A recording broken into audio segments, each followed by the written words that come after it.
Of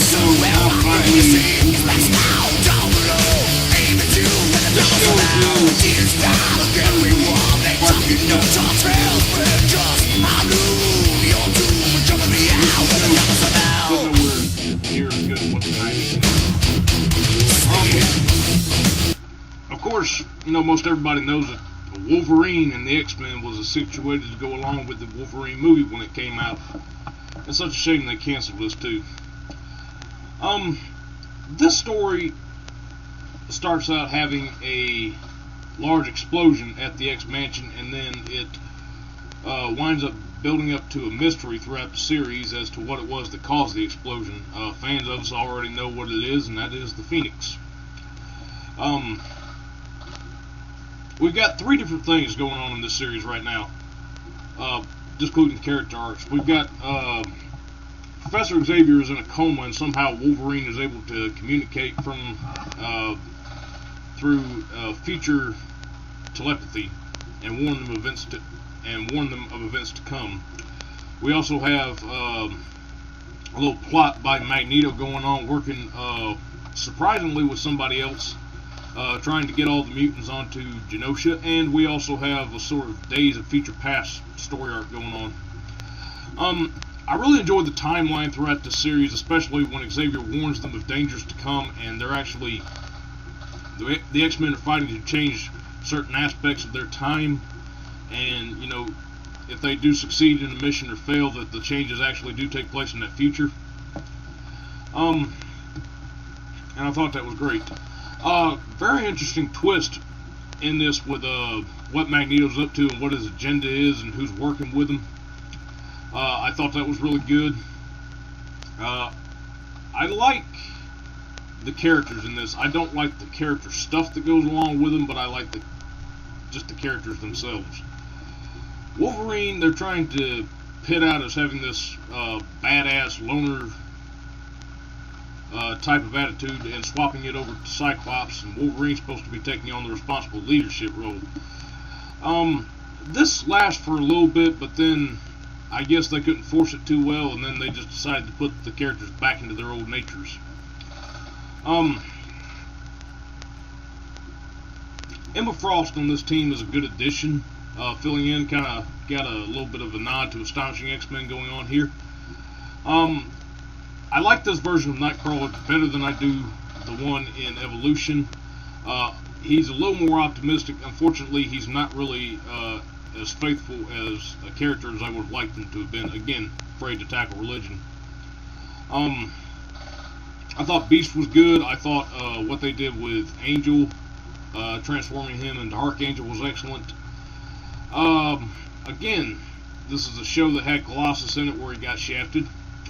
Good job on picking up on Nightcrawler, though, although I feel that was more doing it just because of X2. And we get Storm, who's reintroduced into this series back in the 4th episode, and then she's completely shoved into the background afterwards.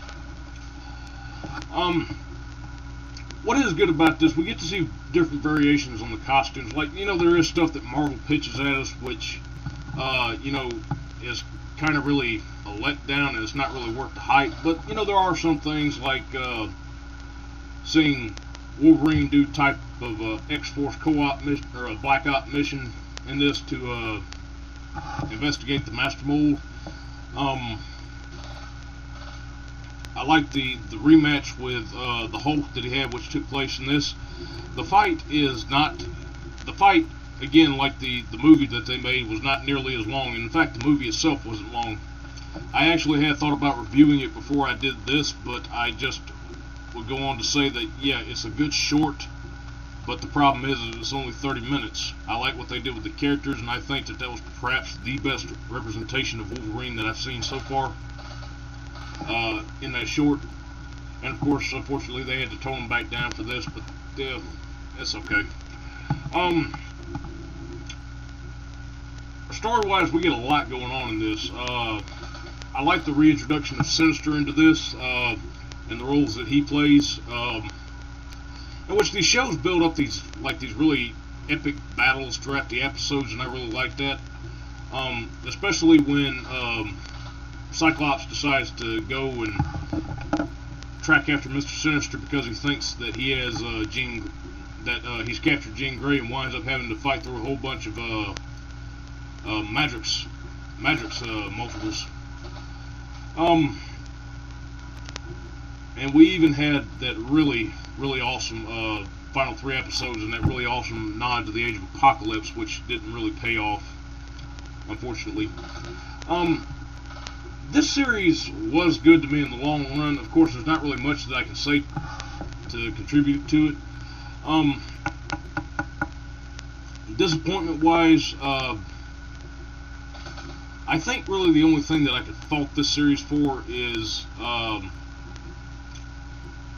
keeping certain characters toned down. Like, we don't have equitable amounts of screen time throughout this. And then, you know, there are certain misrepresentations of characters I didn't like, which was Marrow. I really hated Marrow throughout this, especially from the Sentinel episode. But we do have other good things going on here.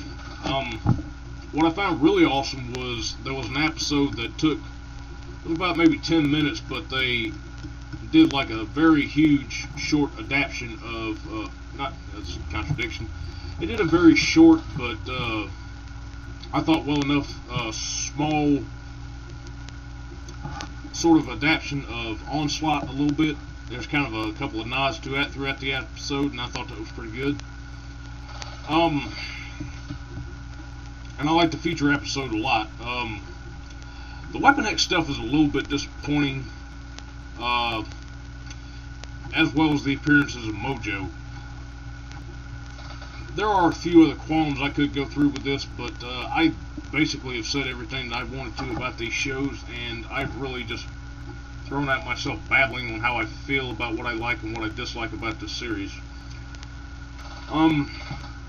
I still think this is a good show, certainly much better than X-Men Evolution. If you like the original 90s series, definitely check this out if you haven't seen it.